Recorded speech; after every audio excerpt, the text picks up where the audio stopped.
আসসালামু আলাইকুম, welcome to Qubit Learning. আমি সাদমান হাফিজ।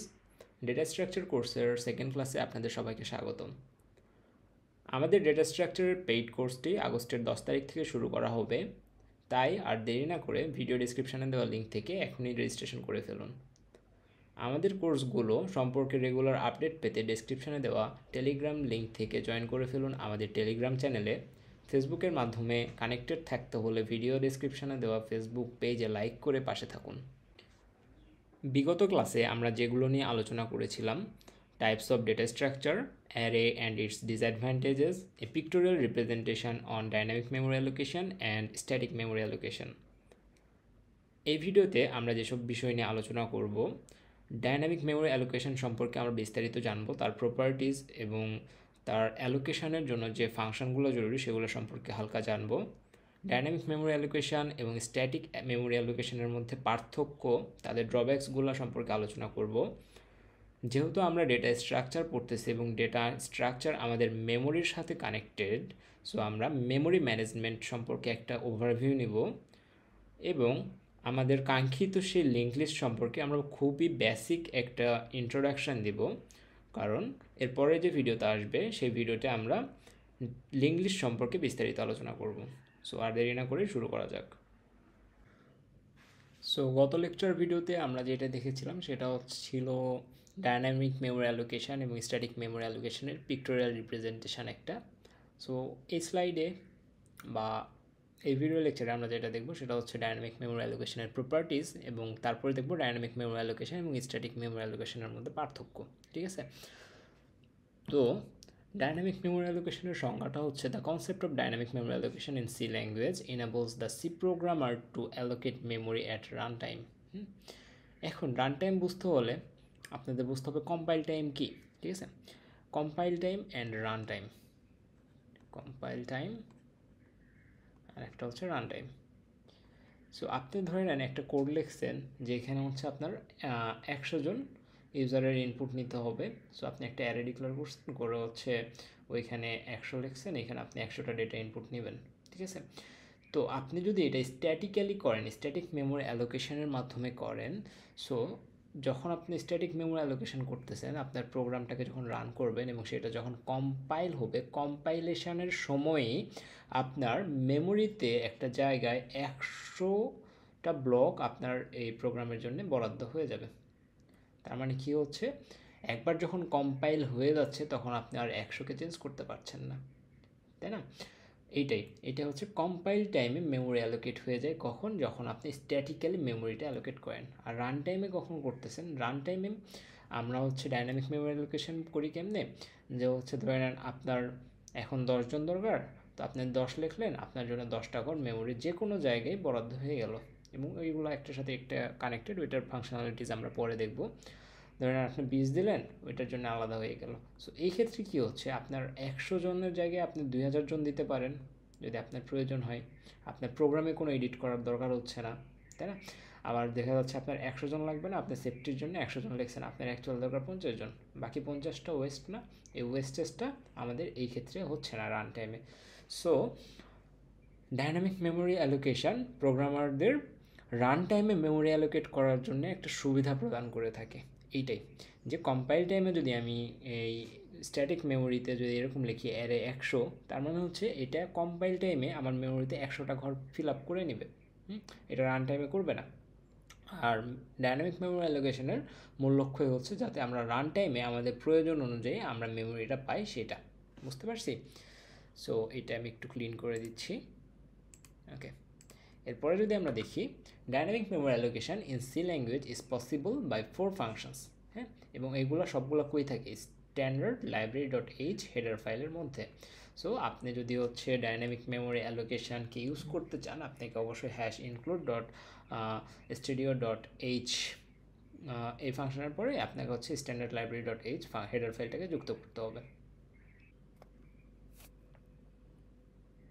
তো আমরা যদি এই হেডার ফাইলের আন্ডারে যে ফাংশনগুলোর মাধ্যমে আমরা ডাইনামিক্যালি মেমোরি অ্যালোকেট করতে পারি সেই ফাংশনগুলো যদি একটু দেখি, তাহলে হচ্ছে এক নাম্বার আছে ম্যালোক, দেন হচ্ছে ক্যালোক, দেন রিয়ালোক, দেন হচ্ছে ফ্রি। সো বেসিক্যালি আমাদের ডেটা স্ট্রাকচার কোর্সে আমরা ম্যাক্সিমামটা ম্যালোক আর ফ্রি নিয়ে কাজ করব। ম্যালক মানে হচ্ছে মেমোরি অ্যালোকেশন, আর ফ্রি মানে হচ্ছে যে অ্যালোকেটেড মেমোরি আমার দরকার নেই এখন, তখন ওইটাকে আমি ফ্রি করে দিতে পারি আর কি। সো এইগুলো সম্পর্কে বিস্তারিত আমরা পরে পড়বো, জাস্ট আপনাদের জানিয়ে রাখলাম এই দুইটা ফাংশন সম্পর্কে। যদি আপনারা আগ্রহী হন একটু পড়ে নিতে পারেন, অথবা এই কোর্সের সাথে আমরা নেক্সটে আরও ইন ডিটেলস জেনে নেব। ওকে, সো 4টা ফাংশন থেকে 4টা জানলেও হয় বা এই দুইটা জানলেও হয়, কোনো সমস্যা নাই। Then basic difference between dynamic and static allocation. Okay, then এখান থেকে ওই যে একটু আগে বলছিলাম memory allocation time, static memory অ্যালোকেশনে কখন মেমোরি অ্যালোকেট হয়? কম্পাইল টাইমে, যখন কম্পাইল হচ্ছে তখনই মেমোরি ব্লকে জায়গা দখল করে নিচ্ছে, তাই না? আর ডাইনামিক মেমোরি অ্যালোকেশনে কখন হচ্ছে মেমোরি অ্যালোকেট হয়? রান টাইমে। রান টাইমে বলতে যখন আমার দরকার, যখন আমি ইনপুট দিচ্ছি তখন আমার মেমোরিটা অ্যালোকেট হয়ে যাচ্ছে, এতে করে আমাদের মেমোরি ওয়েস্টেজটা কমতেছে। Memory management, manage by the compiler, manage by the programmer using malloc, আর একটা হচ্ছে ফ্রি। এই যে একটু আগে বললাম ম্যালক আর ফ্রি, এই দুইটা ইউজ করে প্রোগ্রামার কিন্তু মেমোরিটাকে ম্যানেজ করতে পারে। ওকে, দেন ফ্লেক্সিবিলিটি, ফিক্সড সাইজ স্ট্যাটিক মেমোরির ক্ষেত্রে, মানে অ্যারের যে প্রপার্টিসগুলো ছিল ক্যান নট বি রিসাইজড, এইগুলা। দেন হচ্ছে আরও অ্যাড করতে পারেন, ইনসার্শন ডিলিশনের প্রবলেম এই টাইপের। আর ফ্লেক্সিবিলিটি এখানে কি? Can be resized and freed as needed, এটাকে রিসাইজ করতে পারবেন এবং ফ্রিড, যতটুকু আপনার প্রয়োজন ততটুকুই আপনি এখান থেকে ব্যবহার করতে পারবেন। এখানে কোনো সীমাবদ্ধতা নাই যে আপনার 7 লিখলে আর হচ্ছে 70 নিতে পারবেন না, এরকম না। এইখানে আপনার ধরে নেন 7 লিখছেন, আপনার 8 এলিমেন্টটা অ্যাড করা দরকার, অটোমেটিকলি এখানে আপনি একটা হয়তো কিছু রাখলেন, ওইটাকে প্রেস করলে আপনার হচ্ছে অটোমেটিক একটা জায়গা তৈরি হয়ে গেল। মানে ওইটা আপনি আরও প্রোগ্রামের সাথে দেখবেন আর কি, প্রেস করলে যে হয়ে যাবে এরকম না, ভিতরে প্রোগ্রামিং করতে হয়। সো ভয় পাওয়ার কিছু নাই। দেন মেমোরি ম্যানেজমেন্ট সম্পর্কে আমরা জানব। আমরা আমাদের মেমোরিটাকে 4টা ভাগে ভাগ করি। 4টা ভাগের মধ্যে একবারে নিচের যে ভাগটা, এটা হচ্ছে টেক্সট বা কোড। এখানে কি হয়? To store all instructions in the program, the instructions are compiled instructions in machine language. ওই যে আমরা লিখি না ইফ, তারপরে ফর, হ্যাঁ, এই যে আমরা যে ইনস্ট্রাকশনসগুলো দিচ্ছি বা স্টেটমেন্টগুলো যে আমরা এক্সিকিউট করার জন্য যেই শর্তগুলো দিচ্ছি বা আদার্স যে টেক্সট, সেগুলো কই হচ্ছে আমাদের স্টোর থাকে? টেক্সট সেগমেন্টে। দেন আর একটা সেগমেন্ট আছে static and global segment. Static and global সেগমেন্টে কারা থাকে? যারা হচ্ছে এই space two store all the global variables. Global variables কারা? গ্লোবাল ভেরিয়েবলস হচ্ছে তারাই যারা মেইন ফাংশনের বাহিরে ডিক্লেয়ার করা থাকে, ঠিক আছে? ওরা হচ্ছে global variables that are declared outside functions and are accessible to all functions. ও, আমার একটা ভুল আছে এখানে, শুধুমাত্র মেইন ফাংশন না, এখানে আদার্স, মেইন ফাংশনের ভিতরে আর একটা ফাংশন থাকতে পারে বাইরে, ওই ফাংশনেরও বাইরে, অর্থাৎ কোনো ফাংশনের বাইরে যে ভেরিয়েবলগুলো ডিক্লেয়ার করা থাকে এবং ওই ভেরিয়েবলগুলোকে সমস্ত ফাংশনেই ব্যবহার করা যায়, তাদেরকে বলা হয় গ্লোবাল ভেরিয়েবল, এবং ওই সকল ভেরিয়েবলগুলাই স্ট্যাটিক অথবা গ্লোবাল ভেরিয়েবল স্টোর করা থাকে। দেন চলে আসে আমাদের স্ট্যাক অ্যান্ড হিপ পার্ট। এইখানে বেসিক্যালি আমাদের কোনো একটা সেগমেন্ট এখানে ডাইনামিক মেমোরি অ্যালোকেশনে কাজ করে, আর একটা হচ্ছে আমাদের স্ট্যাটিক মেমোরি অ্যালোকেশনের ক্ষেত্রে কাজ করে। সো স্ট্যাকের ক্ষেত্রে কি বলা হয়েছে? It is the space where the local variables get space. Local variables কারা? যারা হচ্ছে একটা ফাংশনের ভিতরে ডিক্লেয়ার করা থাকে, তারা হচ্ছে লোকাল ভেরিয়েবল, তারা এখানে জায়গা পায়। The variables which are declared within function live in stack, ঠিক আছে? এইখানে ওইগুলাই জায়গা দখল করে। এইখানে আরও হচ্ছে স্ট্যাটিক্যালি যে মেমোরিগুলো আমরা অ্যালোকেট করি সেগুলো স্ট্যাকে স্টোর হয়, ঠিক আছে? দেন যে লাস্ট সেগমেন্ট আছে আমাদের হিপে কি হয়? ইট is the dynamic memory that can grow or shrink, যেটা বাড়তে পারে অথবা কমতে পারে অ্যাজ পার আওয়ার নিড। আমাদের যখন দরকার তখন সেটা বাড়বে, যখন দরকার না তখন সেটা কমবে। এইটা হচ্ছে dynamic memory allocation. It also call the free storage, ঠিক আছে? কেন ফ্রি স্টোরেজ বলা হয় আশা করি এক্সট্রাভাবে বলতে হবে না। The size of all other segments is decided at compile time. The size of all other segments is decided at compile time, but heap can grow during runtime. এখানে বলা হয়েছে the size of all other segments, এই যে এই সেগমেন্টসগুলো decide করা হয় কখন? Compile টাইমে। এগুলো কম্পাইল টাইমের পরে কিন্তু ফিক্সড হয়ে যায় এক প্রকার, কোনো বাড়াও নাই, কোনো কমাও নাই। শুধুমাত্র বাড়া কমা করতে পারে কারা? যারা হিপে থাকে। Heap can grow during run time, আর হিপে কারা থাকে, এই যে ডাইনামিক মেমোরি অ্যালোকেশনের অংশগুলো। We can control memory allocation and deallocation in heap space.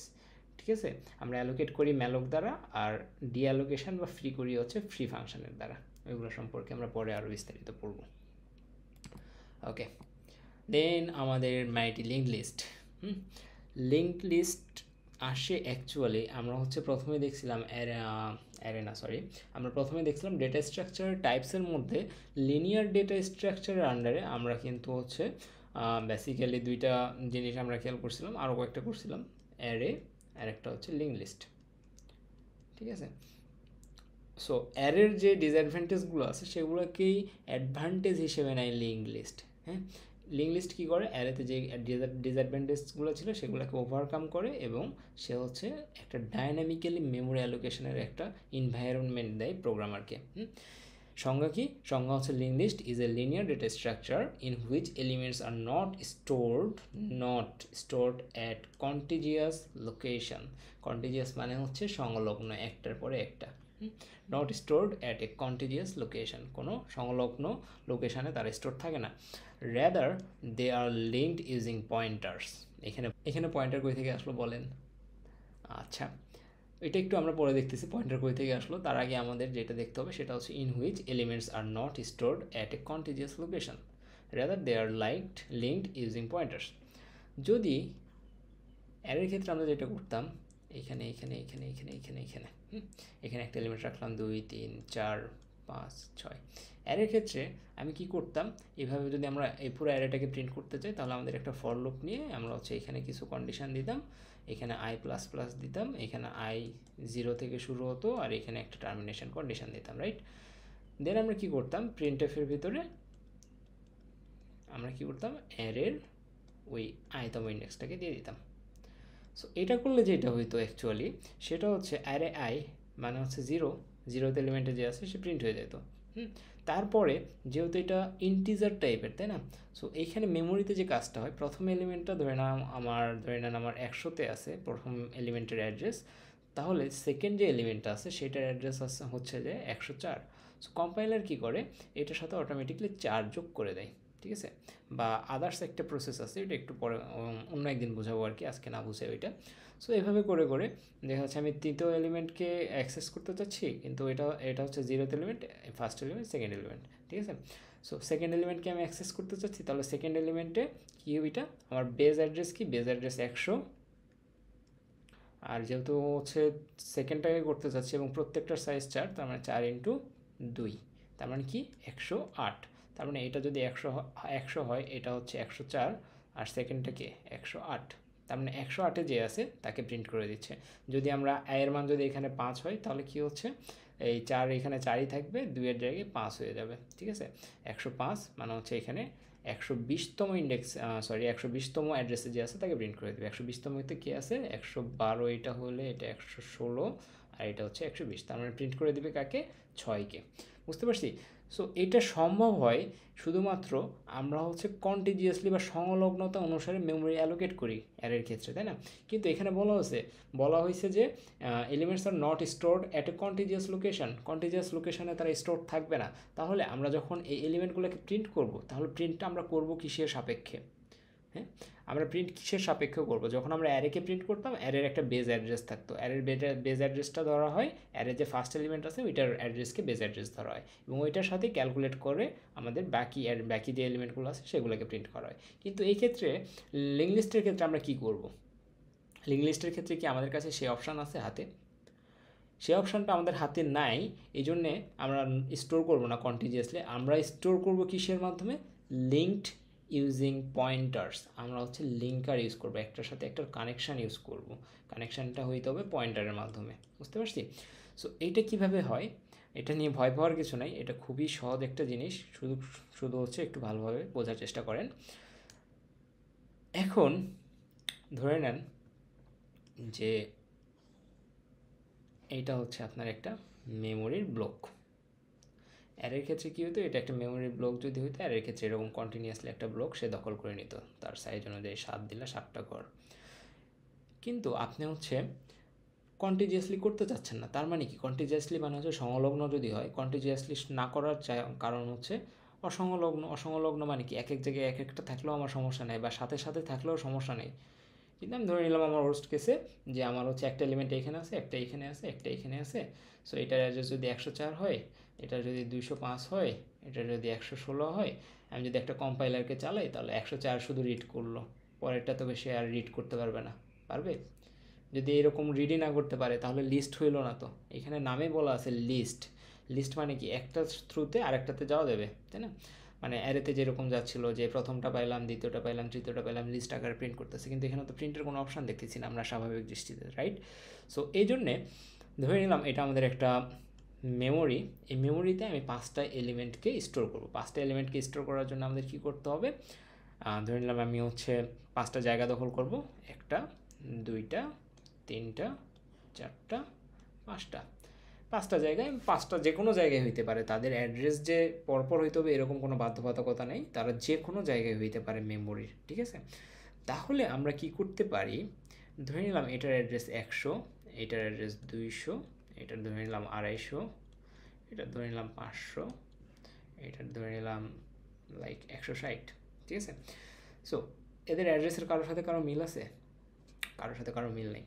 আবার এরকম তো সম্ভব না যে আমি কম্পাইলারকে হচ্ছে যেসব জায়গায় মেমোরি হচ্ছে ডেটা স্টোর আছে তাদের হচ্ছে অ্যাড্রেসটা কম্পাইলারকে দিলাম, যে কম্পাইলার ভাই তুমি এই অ্যাড্রেসে যে যদি ডাটা পাও তাহলে সেটাকে প্রিন্ট করে দাও, এরকম কি? এরকমও না। তাহলে বিষয়টা কীরকম? বিষয়টা হচ্ছে যদি এরকম করা যায় যে লাইক আমার ফার্স্ট যে এলিমেন্টটা আছে, আমি ফার্স্ট এলিমেন্টের অ্যাড্রেস আমি কম্পাইলারকে দিলাম,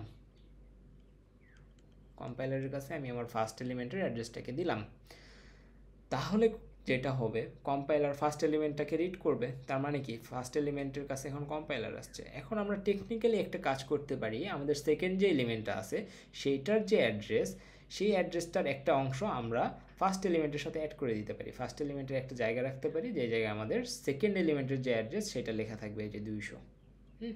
তাহলে কী হবে, কম্পাইলার যখন এটা রিড করবে এবং এটার একটা সেগমেন্ট থাকবে, এই সেগমেন্টের নাম ধরে নিলাম আমি দিলাম পয়েন্টার, এই পয়েন্টার সেগমেন্টে কম্পাইলার যখন রিড করতে আসবে দেখবে যে 200 আছে, তখন সে কী করবে, 200 নামক যে অ্যাড্রেস আছে সেই অ্যাড্রেসে চলে আসবে।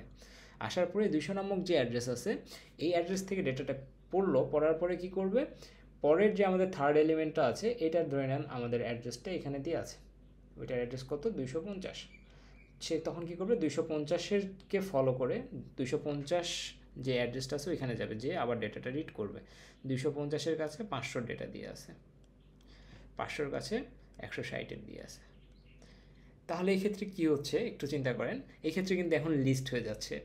কীভাবে লিস্ট হচ্ছে, লিঙ্কারের মাধ্যমে, লিঙ্কড লিস্ট, এই জন্য এটার নাম লিঙ্কড লিস্ট, একটার সাথে একটা লিঙ্কড থাকতেছে, ঠিক আছে?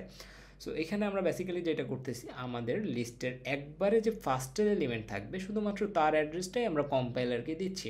হ্যাঁ, আমাদের প্রোগ্রামে যদি 1000 লিস্ট তৈরি করতে হয়, আমাদের 1000টা অ্যাড্রেস কম্পাইলারকে দেওয়ার দরকার নেই, আমাদের শুধুমাত্র ফার্স্ট যে এলিমেন্টটা থাকবে তার অ্যাড্রেসটা কম্পাইলারকে দিলেই হয়ে যাচ্ছে। সো আমরা কম্পাইলারকে একটা অ্যাড্রেস দিলাম, সেই অ্যাড্রেসের সাথে আমি পরের যে জন আছে তার বাড়ির ঠিকানাটা অ্যাড করে দিলাম, তার অ্যাড্রেসটা অ্যাড করে দিলাম। তাহলে কী হলো, কম্পাইলার এখানে আসলো, এখানে এসে আবার এখানে চলে আসলো। ইটস লাইক এ সিআইডি, তাই না? সিআইডিতে কী হয়, প্রথম অপরাধীর কাছে যায়, দেন হচ্ছে ওই অপরাধীর কাছে কিছু ক্লু পায় বা লিঙ্ক পায়, দেন হচ্ছে দ্বিতীয় অপরাধীর কাছে যায়, ওইখান থেকে কিছু লিঙ্ক পায়, এরকম আর কি। সো সেকেন্ড এলিমেন্ট থেকে আমরা থার্ড এলিমেন্টে যাচ্ছি, থার্ড থেকে ফোর্থে যাচ্ছি, ফোর্থ থেকে ফিফথে যাচ্ছি, যতক্ষণ না পর্যন্ত শেষ হচ্ছে। তো ধরে নেন এইটাই আমার লিস্টের লাস্ট এলিমেন্ট।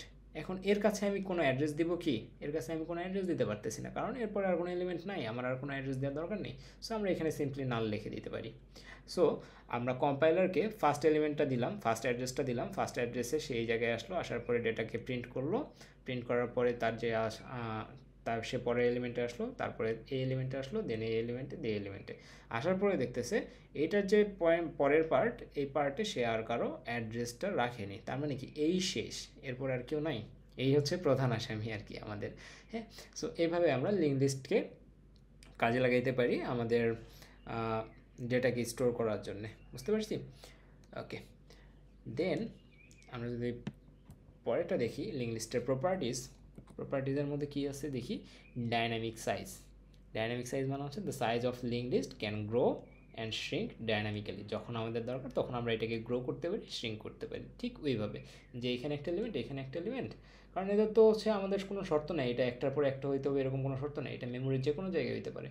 ধরেন আমাদের 3টা এলিমেন্টের একটা লিস্ট আছে, এখন আমরা হচ্ছে চতুর্থ একটা এলিমেন্টকে অ্যাড করতে চাচ্ছি, তাহলে আমরা কী করতে পারি, চতুর্থ এলিমেন্ট এই জায়গায় ক্রিয়েট করে তার যে অ্যাড্রেসটা আছে তার অ্যাড্রেসটা আমরা থার্ড এলিমেন্টের কাছ থেকে দিতে পারি, তাহলে কী হয়ে গেলো, এটা একটা লিস্ট হয়ে গেল, তাই না? তো এভাবে আমরা গ্রো করতে পারি। আবার শ্রিঙ্ক কীভাবে, শ্রিঙ্ক হচ্ছে ধরে নেন আমাদের থার্ড এলিমেন্টটা লাগলো না, আমরা কী করতে পারি, কানেকশানটা ডিলিট করে দিতে পারি। কানেকশান কেমনে ডিলিট করতে পারি, এই থার্ড এলিমেন্টের যে লিঙ্ক পার্ট ছিল ওই জায়গা থেকে আমরা এর অ্যাড্রেসটাকে মুছে ফেলে দিলাম, তাহলে কী হয়ে গেলো, আবার আগের মতো হয়ে গেল, কম্পাইলার এইখানে এসে দেখবে আর কোনো অ্যাড্রেস নেই, সে আর যাবে না, ঠিক আছে? সো এটা হচ্ছে ডাইনামিক সাইজ। দেন কি, memory utilization, memory is allocated as needed, potentially saving space. এইটাই হচ্ছে আমাদের মেইন উদ্দেশ্য, মেমোরি ইউটিলাইজেশন। মেমোরি যখন দরকার হয় তখনই অ্যালোকেটেড হয়। আপনার একটা প্রোগ্রাম বানাইছেন আপনি আপনার ক্লায়েন্টের জন্য যে হচ্ছে ব্যাঙ্কিং সিস্টেমের, ঠিক আছে, এখানে আপনি ধরে নেন অ্যারে দিয়ে বানাইতেছেন, অ্যারের সাইজ দিয়ে রাখছেন 10,000, কিন্তু কোম্পানির শুরুর দিকে 10,000 কাস্টমার কোনো দিনই থাকবে না, স্বাভাবিক। সো এখানে আপনার 10,000-এর জন্য 4 বাইট করে কত 40,000 বাইট হচ্ছে যে আপনার কি এখানে ওয়েস্টেজ না, এই ওয়েস্টেজের দরকার আছে, এই ওয়েস্টেজের তো দরকার নেই। আপনি কী করতে পারেন, ডাইনামিক মেমোরি অ্যালোকেশন ইউজ করতে পারেন এখানে, যে আপনার ফার্স্ট ক্লায়েন্ট থাকবে, ফার্স্ট ক্লায়েন্টের জন্য হচ্ছে অ্যাড্রেসটা হচ্ছে আপনি কম্পাইলারকে দিয়ে রাখবেন, তারপরে আরেকটা ক্লায়েন্ট আসলো তার অ্যাড্রেসটা আপনি একে দিয়ে রাখলেন, আরেকটা ক্লায়েন্ট আসলো তার অ্যাড্রেসটা আপনি একে দিয়ে রাখলেন। এইভাবে আপনি যখন আপনার দরকার, যখন আপনার ক্লায়েন্টের দরকার বা আপনার ক্লায়েন্ট রেজিস্ট্রেশন করতে আসতেছে সেই অনুযায়ী আপনি এটাকে ইউজ করতে পারেন, ঠিক আছে? তারপরে কি, নোড স্ট্রাকচার। নোড স্ট্রাকচার কি, এটা একটু পরে দেখবো আমরা, পরের স্লাইডেই আছে। দেন হচ্ছে is of insertion and deletion. এখানে একটু আগে আমি যে দেখলাম যে হচ্ছে আমরা ইচ্ছা করলে এখানে ইনসার্ট করতে পারি, ইচ্ছা করলে আবার এটাকে ডিলিট করে দিতে পারি, জাস্ট হচ্ছে লিঙ্ক কার্ডটা রিমুভ করে। So is of insertion and deletion. Sequential access, most important যে প্রপার্টিজ আছে তার মধ্যে একটা হচ্ছে elements must be accessed sequentially starting from the head. অ্যারের ক্ষেত্রে কী হইতো, আমার অ্যারের সাইজ যদি 10 হইতো, আমরা চাইলেই কিন্তু হচ্ছে অ্যারে 8 লেখে হচ্ছে ডাইরেক্ট 8তম এলিমেন্টকে আমরা অ্যাক্সেস করতে পারতাম। কিন্তু এখানে আপনি চাইলেই, আপনি ধরে নেন একটা লিঙ্ক লিস্ট আছে আপনার কাছে, আপনার 1000 এলিমেন্ট আছে, আপনি চাইলে 500তম এলিমেন্টে কে আছে তাকে খুঁজে বের করতে পারবেন না। 500তম এলিমেন্টে কে আছে তাকে খুঁজে বের করতে হলে আপনাকে ওই 1 নাম্বার থেকেই শুরু করতে হবে, 1 নাম্বার থেকে শুরু করে 500 নাম্বারে যাবে, তার হচ্ছে আপনি দেখতে পাবেন এইখানে কে আছে, ঠিক আছে? সো এই কারণে আমরা বলতে পারি elements must be accessed sequentially starting from the head. Head বলতে ওই যে অংশটা আমি কম্পাইলারকে দিয়ে রাখছিলাম, এটা একটু পরে আবার ভালোভাবে বোঝাচ্ছি আপনাদের। সো আশা করি এই পার্টটা বোঝা গেছে। দেন হচ্ছে types of link list. Link লিস্টের এখানে আমরা 3টা টাইপ দেখতে পাচ্ছি, সিঙ্গলি, ডাবলি, সার্কুলার। সিঙ্গলি কি, সিঙ্গলি হচ্ছে জাস্ট সিম্পল লাইন, একটা এরকম একটা লাইন থাকবে, এখানে আমাদের বিভিন্ন ডেটা থাকতে পারে, মানে এটা একটা জাস্ট পিক্টোরিয়াল রিপ্রেজেন্টেশন দিলাম, সামনে আরও ডিটেলস দেখবো। ডাবলি কি, ডাবলি হচ্ছে সিঙ্গলির ক্ষেত্রে আপনি শুধু সামনে যাইতে পারতেছেন, আর ডাবলির ক্ষেত্রে কী থাকবে, আপনি সামনের সাথে পিছনেও আসতে পারতেছেন। আর সার্কুলারের ক্ষেত্রে কি, এরকম একটা সার্কেল, ভিতরে আছে আপনার বিভিন্ন ডেটা আছে, এরকম আর কি, জাস্ট নর্মাল একটা ফিগার এটা। আর একটু ডেপথে যাওয়া যায় এটার। তো সিঙ্গলি লিঙ্ক লিস্টের বেসিক স্ট্রাকচার, সিঙ্গলি লিঙ্ক লিস্টের স্ট্রাকচার যদি আমরা এখন খেয়াল করি, যে এই যে আমাদের একটা হেড আছে, দেন কি নোড আছে, কয়টা নোড আছে এখানে, 3টা নোড আছে, 3টা নোড থাকা মানে আমাদের এখানে 3টা এলিমেন্ট আছে, রাইট? সো এখানে আপনাদের পিক্টোরিয়াল রিপ্রেজেন্টেশন দেখে মনে হচ্ছে যে একটার পরে একটা আছে, তাই না? যে এটা এই ফার্স্ট নোডের পরে সেকেন্ড নোড সাথে সাথেই তো আছে, কন্টিজিয়াসলি তো আছে, কিন্তু অ্যাকচুয়ালি এটা কন্টিজিয়াসলি নাও থাকতে পারে, ম্যাক্সিমাম ক্ষেত্রে থাকে না। সো কন্টিজিয়াসলি নেয়, তারা কানেক্টেড আছে, এই জন্য বোঝানোর সুবিধাতে এভাবে লেখা হয়েছে।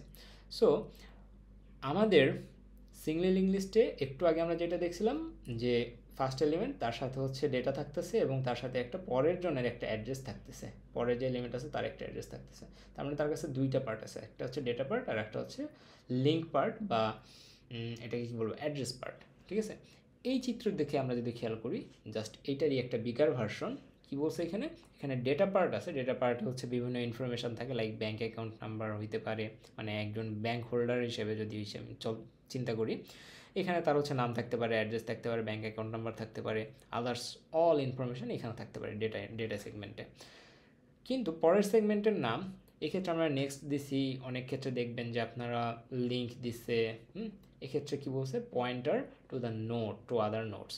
এই মানে হচ্ছে আপনি এই পার্টটা কি করবে, এই পার্টটা আপনার পরের যে কাস্টমারের জন্য আপনি যখন ব্যাংকের অ্যাকাউন্টটা খুলবেন, এরকম এখানে তারও ডেটা থাকবে, তারও লিঙ্ক পার্ট থাকবে, ঠিক আছে। তার অ্যাড্রেসটা যদি 1004 হয়, সেই 1004টা এখানে স্টোর থাকবে। কেননা কম্পাইলারের কাছে আমরা শুধুমাত্র একটার অ্যাড্রেস দিই, সেই অ্যাড্রেসের থ্রুতে সে এটা রিড করে, দেন হচ্ছে সে এই লিঙ্ক পার্টে দেখে লিঙ্ক পার্টে কেউ আছে কি না। যদি থাকে তখন সে এই লিঙ্ক পার্টে যে আছে তাকে তার কাছে চলে যায়, ঠিক আছে। সো এইটাই হচ্ছে কম্পাইলারের প্রিন্সিপাল যখন আমরা একটা সিঙ্গল লিঙ্ক লিস্টের দিকে ফোকাস করি। সো সিঙ্গল লিঙ্ক লিস্টে বেসিক্যালি কী হচ্ছে যে আমাদের ফার্স্ট নোড যেটা আছে, সেই ফার্স্ট নোডের যে অ্যাড্রেসটা সেইটাকে আমরা হেডের মধ্যে রেখে দিই এবং হেডটাকে আমরা কম্পাইলারের কাছে দিয়ে রাখি। আর বাকি কোনো কিছু আমাদের করতে হয় না, বাকি সব কিছু আমরা ডাইনামিক্যালি করি, ঠিক আছে। সো হেডের যে ফাংশনটা আছে, হেড ফাংশনটা হেড যে হচ্ছে ভেরিয়েবলটা আছে, এই ভেরিয়েবলটা আমরা হচ্ছে কম্পাইলারের কাছে দিয়ে রাখি। কম্পাইলার কি করে, যখন কম্পাইল টাইম হয় তখন রান টাইম হয়, রান টাইমে সে হেডের কাছে আসে। হেডের কাছে আইসা, মানে হেডের কাছে আসা বলতে হেডের যে অ্যাড্রেসটা আছে সেই অ্যাড্রেসে আসে, আইসা হচ্ছে সে তার ডেটা রিড করে এবং তার লিঙ্ক পার্টে যে আছে বা নেক্সট পার্টে যে আছে সেই অ্যাড্রেস অনুযায়ী পরেরটাতে চলে যায়, পরেরটা ডেটা রিড করে তার নেক্সট পার্টে যে আছে তার পরেরটাতে চলে যায়। যে কতক্ষণ পর্যন্ত যাবে, যতক্ষণ না পর্যন্ত সে নাল পাচ্ছে। নাল পাওয়া মানে হচ্ছে ওইটাই হচ্ছে যে আমার লিস্টের শেষ এলিমেন্ট, বুঝতে পারছেন। সো এইভাবে আমাদের সিঙ্গল লিঙ্ক লিস্ট কাজ করে, এটাই সিঙ্গল লিঙ্ক লিস্টের বেসিক একটা রিপ্রেজেন্টেশন। সো আশা করি বুঝতে পারছেন সবাই। সো ধন্যবাদ সবাইকে। আজকে আমাদের ক্লাসটি এখানেই শেষ। আজকে আমরা ক্লাসে যেগুলো নিয়ে আলোচনা করছি সেগুলো হচ্ছে ডাইনামিক মেমোরি অ্যালোকেশন সম্পর্কে কিছুটা আলোচনা করছি, তার প্রপার্টিজ এবং তার অ্যালোকেশন প্রসেস। দেন আমরা আলোচনা করছি dynamic memory allocation versus static allocation নিয়ে। দেন মেমোরি ম্যানেজমেন্ট নিয়ে কিছু কথা বলছি। অ্যান্ড আমরা হচ্ছে লিঙ্ক লিস্ট সম্পর্কে হালকা একটা ওভারভিউ নিছি। এর পরের সেশনে আমরা যেটা করব সেটা হচ্ছে লিঙ্ক লিস্ট সম্পর্কে একটা ইনডেপথ একটা ধারণা নিব এবং লিঙ্ক লিস্টে কীভাবে লিঙ্ক হয়। অ্যাকচুয়ালি আমরা তো জানি পয়েন্টারের মাধ্যমে লিঙ্ক হয়, তাই না? সো পয়েন্টার সম্পর্কে আমরা বিস্তারিত জানবো। যদিও এটা সি এর সাথে মানে সিতে আপনারা শিখে এসেছেন, তবুও আমি চেষ্টা করব এইখানে আরেকবার ভালোভাবে বোঝাই দিতে। তো এখানে একটা কনসেপ্ট আছে সেলফ রেফারেন্সিয়াল স্ট্রাকচার নামে, আমরা সেই সেলফ রেফারেন্সিয়াল স্ট্রাকচার সম্পর্কে আর একটু বিস্তারিত জানবো, যাতে করে আমাদের লিঙ্ক লিস্ট সম্পর্কে ধারণাটা আরও ক্লিয়ার হয়। এবং এরপরে আমরা বেসিক্যালি কোডের পার্টে যাব। তবে কোডের পার্টে যাওয়ার আগে আমরা লিঙ্ক লিস্ট করার জন্য সি প্রোগ্রামিং থেকে যে প্রিরিকুইজিটরি জিনিসগুলো লাগে, টপিকসগুলো লাগে, সেগুলো একটু কভার করার চেষ্টা করব। তো যারা এখন আমাদের পেইড ব্যাচের সাথে যুক্ত হননি, ডেসক্রিপশানে দেওয়া লিঙ্ক থেকে এখনই রেজিস্ট্রেশন করে ফেলুন। ভালো থাকুন, সুস্থ থাকুন।